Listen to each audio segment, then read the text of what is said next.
പക്ഷേ നിങ്ങൾ ഓർക്കുന്നുണ്ടല്ലോ, കോഴിക്കോട് ഒരു കാറിന് തീപിടിച്ച് ഒരു ഗർഭിണി മരിച്ച കാര്യം. അത് ആദ്യം ഒരു ആക്സിഡൻ്റ് ആണ് എന്നായിരുന്നു വിചാരിച്ചത്. എന്നാൽ ഇന്ന് അതിൽ ഒരുപാട് ഓരോ ദിവസം കഴിയുന്തോറും അതിൻ്റെ ദുരൂഹത ഏറുകയാണ്. ഈ കാറിനുള്ളിൽ പെട്രോൾ സൂക്ഷിച്ചിരുന്നു എന്ന് മനസ്സിലാകുന്നു. അതുപോലെ ഈ തീ പിടിച്ചത് ഈ പെട്രോളിൻ്റെ കാര്യമുണ്ട്. അപ്പോൾ ആരെങ്കിലും മനഃപൂർവ്വം ഇവരെ കൊലപ്പെടുത്താൻ വേണ്ടി ശ്രമം നടത്തിയതാണോ എന്ന് സംശയമുണ്ട്.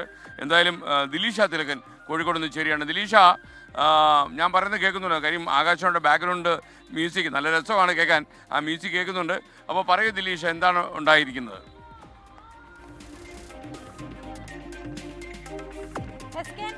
പറഞ്ഞതുപോലെ തന്നെയാണ്. കാരണം ആദ്യഘട്ടത്തിൽ ഈ ഒരു അപകടം അതൊരു ആക്സിഡന്റ് ആയിരുന്നു എന്നുള്ള ഒരു കാര്യം തന്നെയാണ് പ്രാഥമികമായിട്ട് പുറത്തു വന്നത്. പിന്നീട് ഓരോ ദിവസം കൂടുന്തോറും ഈ ഒരു സോനയുടെ മരണവുമായി ബന്ധപ്പെട്ട് അതിൽ ദുരൂഹത ഏറുകയാണ്. അതിൽ പ്രധാനപ്പെട്ട കാര്യം എന്ന് പറയുന്നത്, കഴിഞ്ഞ ദിവസമാണ് കോഴിക്കോട് കാറ് കത്തിയിട്ട് 6 മാസം ഗർഭിണിയായ കോഴിക്കോട് കക്കറമുക്ക് സ്വദേശി റിജിൻലാലിന്റെ ഭാര്യ മരിക്കുന്നത്. അതിദാരുണമായിട്ടുള്ള സംഭവമായിരുന്നു.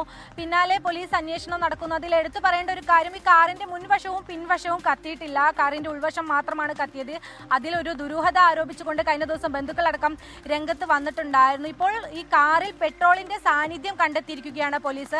ആദ്യഘട്ടത്തിൽ തന്നെ പോലീസും ഇതിലൊരു ദുരൂഹത സംശയിച്ചിരുന്നു SKN. കാരണം ഈ ഷോർട്ട് സർക്യൂട്ട് അല്ല തീപിടുത്തത്തിന് കാരണമെന്ന പോലീസ് കണ്ടെത്തിയതാണ്. അതുകൊണ്ട് തന്നെ ഈ കാറിനുള്ളിൽ നിന്ന് ലഭിച്ച സാമ്പിളുകളെല്ലാം ഫോറൻസിക് പരിശോധനയ്ക്ക് അയക്കുകയും ചെയ്തു. ഇപ്പോഴിതാ കാറിൽ പെട്രോളിന്റെ സാന്നിധ്യം കണ്ടെത്തിയിരിക്കുന്നു. ഈ പെട്രോൾ എങ്ങനെ കാറിൽ വന്നു എന്നതടക്കമുള്ള കാര്യങ്ങളിലേക്ക് ഇനി അന്വേഷണം കടക്കുകയാണ്. മാത്രവുമല്ല, സോനയുടെ ബന്ധുക്കളടക്കം ഈ റിജിൻലാലിനെതിരെ രംഗത്ത് വരികയാണ്. ഈ ഒരു മരണത്തിൽ ദുരൂഹതയുണ്ട്, കരുതി കൂട്ടിയുള്ള കൊലപാതകമാണ് എന്നൊക്കെയാണ് കഴിഞ്ഞ ദിവസം സോനയുടെ അമ്മാവൻ സത്യൻ പ്രതികരിച്ചത്. അത് മാത്രമല്ല, സോന ഭർത്തൃ വീട്ടിൽ ഒട്ടനവധി ദുരവസ്ഥകൾ നേരിട്ടിട്ടുണ്ടെന്നും അധിക ദിവസവും സോന അവിടെ പട്ടിണിയായിരുന്നുവെന്നും സോനയുടെ അമ്മ വസന്ത കഴിഞ്ഞ ദിവസം പ്രതികരിക്കുകയുണ്ടായി. മാത്രവുമല്ല, സോനയുടെ ബന്ധുക്കളടക്കം ഇതേ പ്രതികരണവുമായിട്ട് രംഗത്ത് വന്നിട്ടുണ്ട്. അതിൽ ഈ ഒരു അപകട മരണം എന്നതിൽ അതൊരു കൊലപാതകമാണോ എന്നൊരു സംശയത്തിലേക്ക് ബന്ധുക്കൾ പോവുകയാണ്. അതുകൊണ്ട് തന്നെ കൃത്യമായിട്ടുള്ള ഒരു അന്വേഷണം വേണമെന്നാണ് ബന്ധുക്കളുടെ ആവശ്യം. ഈ പ്രണയ വിവാഹമായിരുന്നു സോനയും റിജിൻലാലും.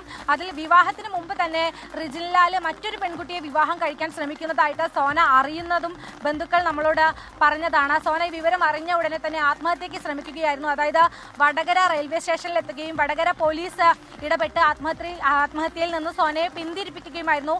ശേഷം 3 വർഷം കഴിഞ്ഞ് ഇരുവരും വിവാഹിതരാകുന്നു. വിവാഹശേഷവും ഇവർക്കിടയിൽ ഒരുപാട് പ്രശ്നങ്ങൾ ഉണ്ടായിരുന്നു. സോനയ്ക്ക് മാതാവും ഒരു സഹോദരനുമാണ് ഉള്ളത്. ഇവരുമായിട്ട് ബന്ധം പുലർത്താൻ സോനയുടെ ഭർത്താവ് സമ്മതിച്ചിരുന്നില്ല. അതുകൊണ്ട് തന്നെ സോന വീട്ടുകാരുമായിട്ട് യാതൊരു ബന്ധവും ഉണ്ടായിരുന്നില്ല.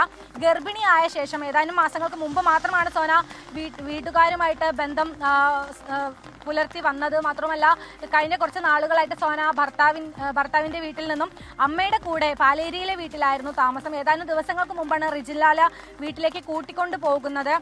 മാത്രമല്ല, വിവാഹശേഷവും ഭർത്താവ് റിജിൻലാൽ തന്നെ ചതിക്കുകയാണ്. അദ്ദേഹത്തിന് മറ്റൊരു സ്ത്രീയുമായി ബന്ധമുണ്ട് എന്ന് സോന കുടുംബത്തിൽ തന്നെ മറ്റൊരു പെൺകുട്ടിയോട് മൊബൈലിൽ സംസാരിച്ചിട്ടുണ്ടായിരുന്നു. ഈ വിഷയങ്ങളടക്കം ഈ കുടുംബം മുന്നോട്ട് വെക്കുന്നുണ്ട്. മാത്രമല്ല, സോനയുടെ ഈ കുഞ്ഞിൻ്റെ പിതൃത്വം അടക്കം റിജിൻലാലിന് സംശയമുണ്ടായിരുന്നു എന്നാണ് സോനയുടെ ബന്ധുക്കൾ പറയുന്നത്. ഈ സംഭവം അപകടം നടന്ന ദിവസവും റിജിൻലാൽ മദ്യപിച്ചിരുന്നു. എന്തായാലും ഈ സംഭവങ്ങളെല്ലാം തന്നെ, ഈ ബന്ധുക്കളുടെ പ്രതികരണവും മറ്റു സാഹചര്യ തെളിവുകളും എല്ലാം തന്നെ ഇപ്പോൾ റിജിൻലാലിന് എതിരായിരിക്കുകയാണ്. എന്തായാലും ഈ ഒരു സംഭവത്തിൽ കൂടുതൽ ദുരൂഹതയുണ്ട് എന്ന നിഗമനത്തിൽ തന്നെയാണ് പോലീസും ഉള്ളത്. എന്തായാലും ഈ ഒരു വിഷയത്തിൽ അന്വേഷണം പുരോഗമിക്കുകയാണ്. ഒരു പ്രധാനപ്പെട്ട കാര്യം, സോനയുടെ ഭർത്താവ് റിജിൻലാൽ 60% പൊള്ളലേറ്റിട്ടുണ്ട്. ഈ അപകടത്തിൽ റിജിൻലാലിന് പൊള്ളലേറ്റിട്ടുണ്ട്.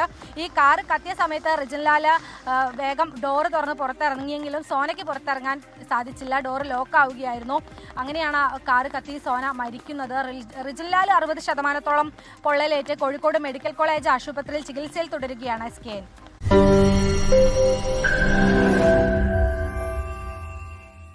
ലോകത്തെവിടെയായാലും ഏത് സമയത്തും 24 വാർത്തകളും ഓഗ്മെന്റഡ് റിയാലിറ്റി പാക്കേജുകളും എക്സ്പ്ലെയിനറുകളും വിശദമായി കാണാൻ ഞങ്ങളുടെ YouTube ചാനൽ നിങ്ങൾക്ക് സബ്സ്ക്രൈബ് ചെയ്യാം.